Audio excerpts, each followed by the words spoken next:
Educating, informing, serving. Fact TV, keeping government honest.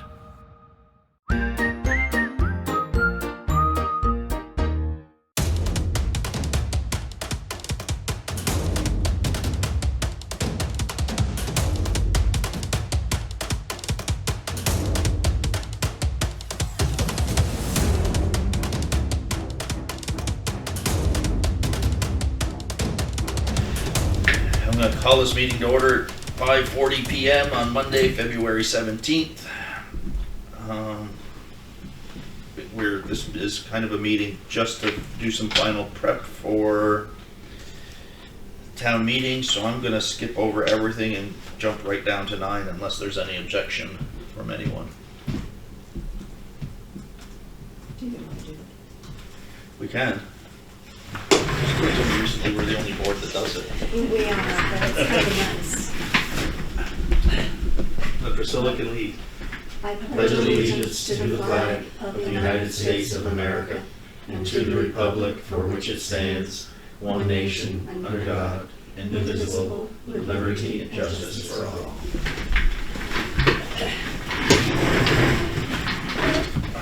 Town meeting preparation. So everyone has, except Margot and George, have their part that they're going to read. It's kind of nice. It's on a piece of paper you can read this year instead of little note cards that we used to have. Yeah, I wasn't here last year for your first town meeting. No, you weren't. I was in Florence, Italy. Maybe I need to go over there again.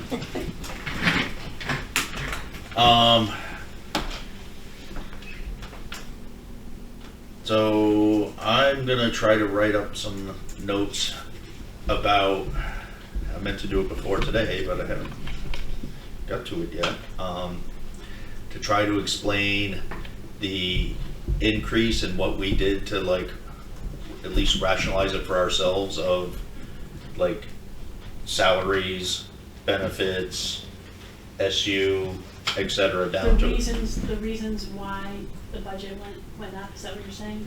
Well, the 6 point whatever percent and how we like did what we could to get the part that we had Right. direct control over, and then explain what those different sections are that, you know, this is the SU portion, this is the salaries, this is benefits. I've got my notes at home on Well, that. there's not so much of that, at least half of the increase we have no control over, because half of the increase was equated to Yeah, the WNESU board. And although they tried to cut and they had cut out of what was proposed, I know in respect for the Rockingham board in our budget, and since I know at the WNSU, I did vote against it because it was a $471,000 increase to our budget. But now that that is passed, we really have no control over that portion of our increase. And so we have really done our job in trying to keep our budget down and still provide a really, really nice program for our students, because we have an increase because of the behavior interventionist in Saxon's River, and then we increased for the middle school, which is for all of our students. As far as a language teacher, which is really essential in today's society. And the position that we had historically, up until 2 years ago, I think, or 3. Right. Yeah, exactly. So I think we've really worked really hard, and I think if we can make our constituents know this, I think we have a good chance of it passing. one of the things that often comes up is the, that people question is the surplus. And like, you know, why do you always have a surplus? You had a surplus last year, you had a surplus the year before, and so I think just being prepared to explain once again about the surplus is usually related to tuition students coming from Westminster, Grafton, et cetera, the tuition rate that we charge versus what the state average ends up, that, you know, that's. I think it's also because you end up getting more students than is anticipated. Right, so there, but it's almost always relates back to that, is my understanding. Is why we have a surplus, but I know there's a few times over the years that I'm kind of prepping you guys for stuff that I know has come up in the past. But that's one of the things that people have each year, it seems like somebody asks about the surplus, and like, if you continually have a surplus, maybe you're budgeting too high. It's always, it's tough because there are a lot of school districts on the other end of it where they're not receiving any tuition students into the district. You guys on the other end, where you do have all the Westminster, Athens, Grafton, et cetera, students coming in to the schools, and, you know, that does create, you know, that level of surplus that you guys have. And it's too bad it's called surplus, because it's Not a surplus. not a surplus, really. And We not should call it- something we can it's not budget a- because we maybe don't know. maybe we should change it, because it's not a surplus, it's unanticipated revenue. That's exactly what it is. I think surplus gives it the wrong tag in regards to the public. We can make a note of that, Josh, for the next, for the next meeting. And if we explain that it is unanticipated revenue rather than. Right, it's not a surplus, it's unanticipated revenue. Right. And it's not something we can budget because we don't know. Right. I guess you'd rather underestimate than over, This is not unexpected expenditures. because if less come than are expected. I mean, Edie, I think, tries to guess, Right. and better to underguess, I would think, than over. Yes.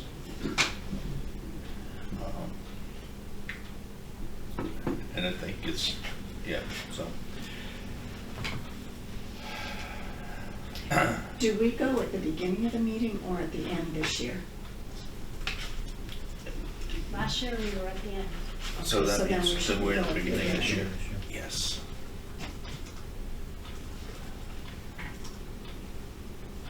Because we alternate. Yes, yep. So Kristen, Yes. can you explain?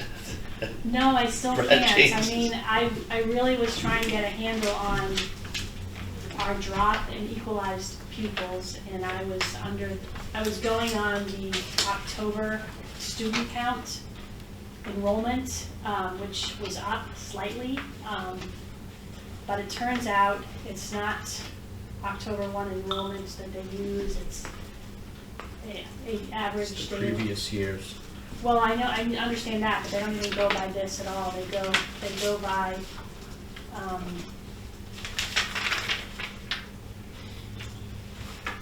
ADM, Average daily membership. right? And it's not this year that went down significantly, it's last year that was down, and the prior year was up a lot, so they do a 2-year average. So it's FY19 that dropped, FY20 did not significantly drop, but it wasn't as high as FY18. So that is why there's a drop. It's still really difficult to understand. It is We 'cause also it- have a huge drop in the pre-K. For some reason. We have 15 students in FY18, 15 in FY19, and 8 in FY20. Do you know why that is? I don't, I mean, there's, you know, the whole state's having, you know, we've been dealing with a long time, is the drop in enrollment statewide. And the average daily membership is always a moving target because they're taking a 3-year average. And it seems like maybe not this year, but Kristen said the past 2 years are down. and Well, the this- past 1 year. Past year. FY19 was down. So they're, FY18 was the highest of all 3 years. so they're taking the average of the 3 years, because They're then doing- that's how they look at the hold harmless. Not more than 3% of your students leaving, you can't go below that, so. Well, no, another reason why we were impacted was we lost, because of Act 46, because we did not voluntarily merge, we lost the benefit of that cap. Of the hold harmless cap. Yes. Yep. So Which- that hurt us. Yeah, and the hold harmless was used as an incentive for Act 46, and they pretty much said, if your ADM drops more than 3%, could drop 5, you won't be responsible for you'd only be responsible to the 3%, wouldn't go any lower than that, but because of the Act 46, we weren't voluntary, we lost that incentive. So that was out of our control as well. We should have got hit because we were willing to go. Yeah, but we weren't merged. Right. But they didn't recommend we merge either. So, I know, but basically the statute, or I guess it's a session law, basically said you can get the benefit of the hold harmless if you merge with someone. Yeah. So we could have merged with someone else, or tried to merge with someone else. We could have merged with Green Mountain or. But Chris, so it's a 2-year average that they use, so next year, they're gonna be looking at this year and next year. I mean, who provides the state with the average daily membership for a given We do, year? and it's usually, what it is it's usually around October that we send those numbers up to the state. So if anything changes after October, we won't see it till the following year, and that's something that's done through my office. So in October, when you send it up, you'll be able to see how it compares to this year, and you can give the board a heads up, because they're gonna be looking at FY20 and what you send up, right? Right. And since FY19 was down, and we're not, but we were not as high as FY18, but I'm assuming we were okay compared with last year, although we're down from last year too. No, there was, Okay. so FY19 So last year, the down, equalized so- pupil count was based on the ADM for 18 and 19. And they took the average. And this year they're 19 was a taking- big drop. And Right. this year, we got stuck with the low With 19 to nine- average out with our 20. 20, right. So that is why. Okay, the- so next year, if our 21 is up from 19, Or even the same, or even the same, we won't get there won't be an increase at a least. drop, right? And it's tough to figure out in the midst of it, because like I said, we don't report the numbers until like end of October, beginning of November. So we could report on one number to the state at that time, and throughout the school year, we could get more students coming into our schools, but we wouldn't get that until the following year. Following year. Yeah. So, So basically, the high cost per pupil that we have is because of reduced number of kids we had in 18 and 19. no, 19. 19. Fiscal year 19, because they're for this, to give us our equalized pupil counts for this year, they averaged out not FY19 and FY20, and FY19 was really low. The prior year, they were averaging FY18 and FY19, and FY18 was higher than FY20. So the previous year was always taken into the calculations as part of the average. The worst year, yeah. And we didn't get the benefit of the hold harmless that protected you from a drop of more than 3%.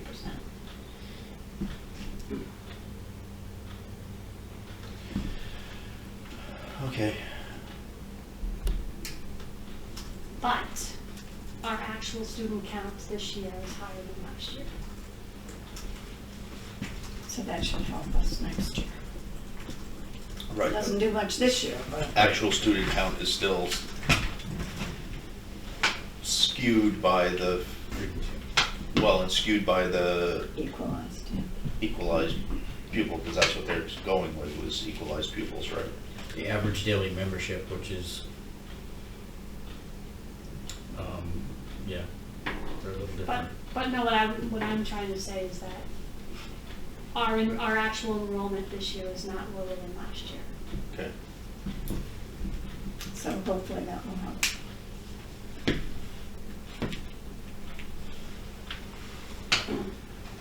Okay.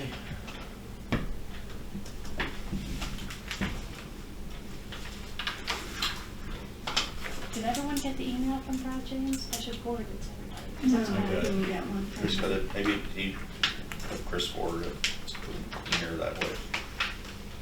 It would be nice to have, if you could, I'm please, just, thank yeah, I'm you. sorry, I just realized that. Yeah, Okay, I had been going to call him or email him, and then Yeah, when I would. Rick said you were I'll going forward you to, the- I yeah. left it alone. It's still very difficult to understand, but I was hoping there was a mistake. Yeah. Well, at least we did our due diligence in reaching out to him and saying, please explain this to me, I don't understand. I just sent it off to you guys, you can have it in your inbox. Great, thank you. Yeah. All right, so the date of the next board meeting will be March 16th, a reorganization meeting. Priscilla said she won't be here, so that will be dependent upon, yes, and if either of those two people who said they were interested in running as write-ins actually run and get elected and do the work. Who, Kathy Clayton, was that the name I said? Clayton and Jason Benson are Yeah. engaged. I don't know either one of them. No. I know somebody else reached out to me and said they knew somebody that was interested, what did they need to do, and I told them that was Ben Benson, is it Ben Benson? Is that what I said? Jason Benson. There might be. No, it's Jason Benson, I'm pretty sure. But there might be a Ben. And then this other one, this Kathy Clayton emailed me the other day and said that she was interested. And I said, great, here's kind of the basics of what we do as far as time and what it takes. And it's one of those things where how much time it takes depends on how much time you've got and are willing to put into it. You can get by just by showing up at the meetings, or you can get involved into other stuff. And asked her to give me a call this weekend if she wanted to hear more. She didn't call, so I don't know if that means that she changed her mind or just got busy, so. Chris, I have a question on the website. I'm still like going on there to try to find the minutes. And I don't, like Rockingham's, I don't see Rockingham's minutes posted. Yeah, I'm looking, they're there, they're not, if you go to, I'm gonna back up so I can take you through. I wanted to call it up on here, but it's not connecting. So when you go into the website, if you go into boards, then you click on Rockingham board, and then you scroll down, and it will say, where it says 02 February, just the February Okay. folder. You go in there, you have all the agendas and minutes are in there. I've seen the minutes, but not the, I've seen the agendas, but not the minutes. Yep, But they're there now? Yep. Okay. And the high schools are the same thing? yeah, they're all followed the same thing. What I'm trying to do now is, right now, we're putting them all into that same folder, but eventually what we're gonna have break it out is one's gonna be one folder for minutes and one folder for agendas. Okay. So, but right now, we're just putting them all in there, but they're, They are hard to find, and they are hard to get to, I think. I can show you real quick on. But I'm wondering about all the people out there too, if they're having as Well, I much mean, trouble it's, as we are. it's a lot, you know, technically all you have to, if you click the board, you go to the school board that you want to check the minutes for. So we go to Rockingham, just click on the Rockingham, And then you see. and then you scroll down Oh, and you'll I- see the different months right here. If you click on that month that we're in, all your board minutes and your Alright, agendas will come great. up. I didn't scroll down far enough. I Yeah. just clicked on agendas or whatever. Yeah. Good. Okay. Well, unless anyone has anything else, thank you for your service, Kristen. It's been a wonderful 2 years. I'm very sad to not have you be part of our board going forward. Likewise, thank you. You're welcome. I actually will miss it. You can join back up. If you miss it too much, you know where to find us. I think I still have the write-in Kristen Sword out sign in my garage somewhere that I can stay. Take a little break. But I'm glad you have people who are hopefully, Hopefully they Yeah. will. that's good. They won't be you though. Yep. Feeling better. Yeah. So unless there's any further business, I would move. Should we look at the minutes? Oh, yeah, we need to approve the minutes. I'll make a motion to approve the minutes. From February 3rd. That was a very short meeting. Yeah. All in favor of approving the minutes of February, what was it? 3rd. February 3rd, say aye. Aye. Any opposed? The ayes have it. Can I give one quick update real quick? You can. On the SU board? With the ongoing stuff that we've been seeing in the business office, we had that reminder, I did have that person come in to do an independent evaluation review of the business office. Someone with an M. Marilyn. Marilyn. Her name's Marilyn, yeah, she's a retired business manager in Vermont. She has an independent, company, consultant firm.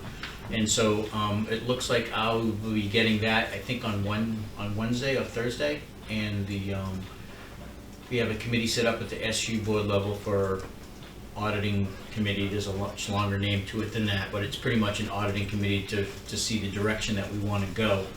And I think they'll get that report. That report was agreed upon before we even did it, would be released to the public. So as soon as I get it, I will be posting that on the website, so people can see it. But I just wanted to give everyone. About the name, Business Practice Business Practice Analysis and Audit Committee. Right. So we'll be meeting this week. We'll be going over that report, and hopefully that committee will be making a recommendation to the SU board to the level of audit we want to get into. I think right now, for the most part, we're leaning towards a forensic audit, which will go through everything, computers, files, practices.